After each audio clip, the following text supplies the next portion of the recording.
साथियों, जो मैंने एक्सरसाइज आपको हल कराया, बाकी जो अभी तो मैंने केवल 10 एक्सरसाइज हल कराया, बाकी 30 एक्सरसाइज आपको सिर्फ करना है। If you are getting any difficulty then you are to notice, you are to comment. I will try to solve them, and you can ask at my WhatsApp number that there can be given your solution. Now in second topic, distributive pronouns. What is distributive pronouns? Way pronoun जो दो या दो से अधिक व्यक्तियों या वस्तुओं में से एक को अलग सूचित करने के लिए प्रस्तुत किए जाते हैं, अलग अलग सूचित करने के लिए प्रस्तुत किए जाते हैं, उन्हें डिस्ट्रीब्यूटिव प्रोनाउन कहते हैं। A pronoun which are used to present the nouns in separate form, okay?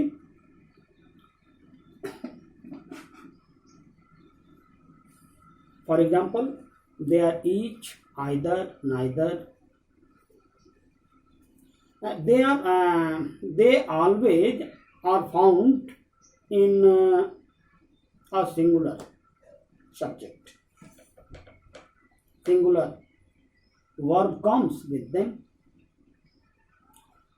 जैसे each of the boys own a prize.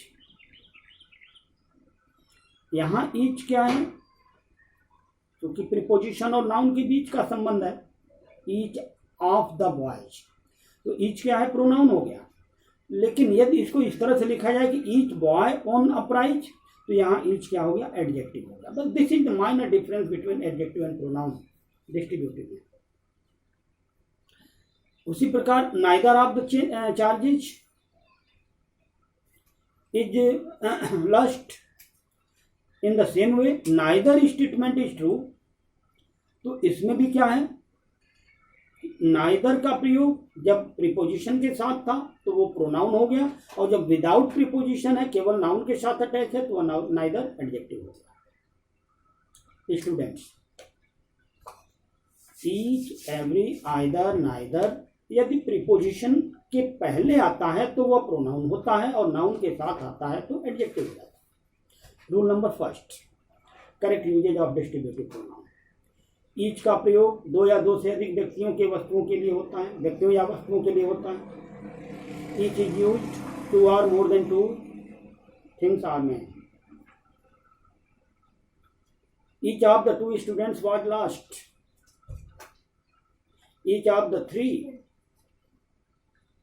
Pens was last.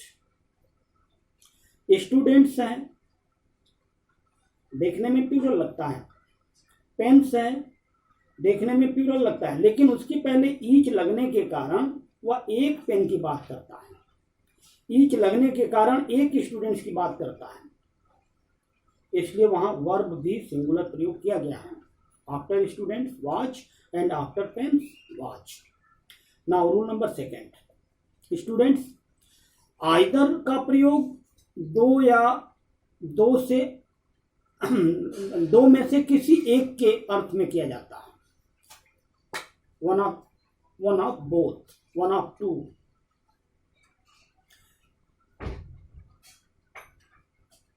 Either of these two pens is red. Either of these pens नहीं होगा, वहां आपको show करना पड़ेगा कि the given pens are in the form of two, in the not more than two, only two। वो एक भी नहीं हो सकते और एक से दो से अधिक भी नहीं हो सकते, केवल दो के लिए। इस तरह से कहते हैं कि neither of three pens is red, तो गलत हो जाएगा। उसी प्रकार नाइदर का प्रयोग होता है, neither of these to girls is active. ध्यान दें विद्यार्थियों, यदि टू से अधिक है तो वहां नन का प्रयोग होगा। 2 से अधिक है तो वहां नन का प्रयोग होगा। For example, none of these 3 girls is active. Each of, either of, next rule, this is the next rule, each of, either of, neither of के बाद प्लूरल नाउन और प्लूरल प्रोनाउन का प्रयोग होता है। प्लूरल नाउन और plural pronoun usually used after each, either and neither.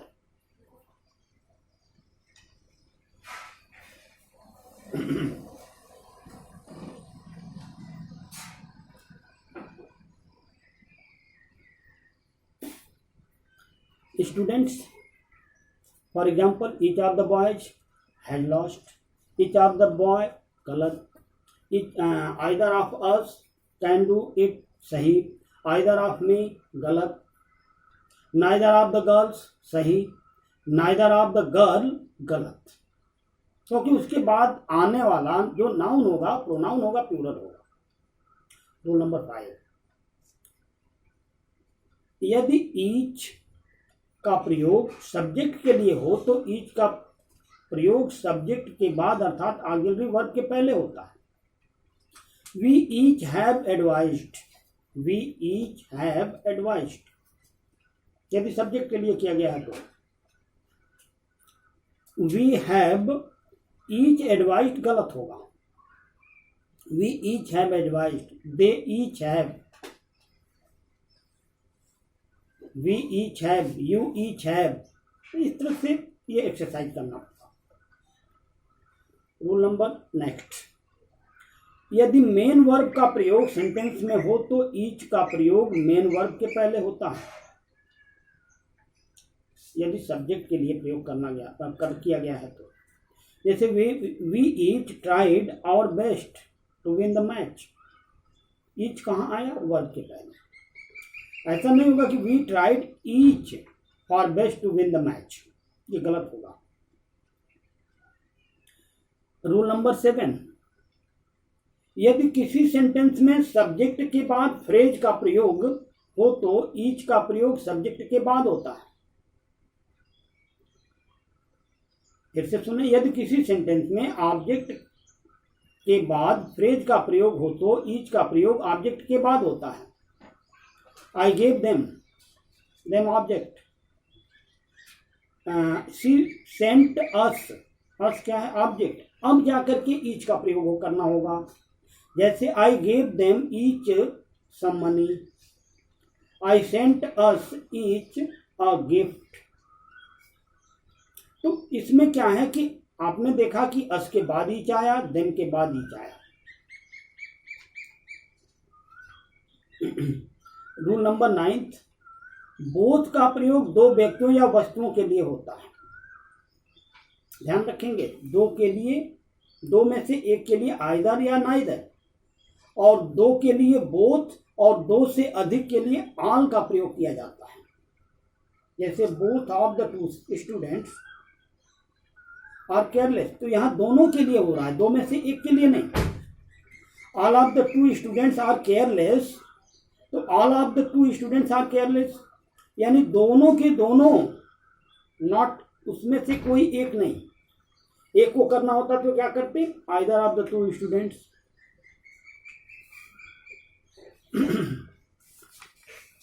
Now rule number 10, all का प्रयोग 2 या 2 से अधिक, ये तो मैंने ऑलरेडी आपको बताया नहीं। 2 या 2 से अधिक के लिए ऑल का प्रयोग किया जाता है।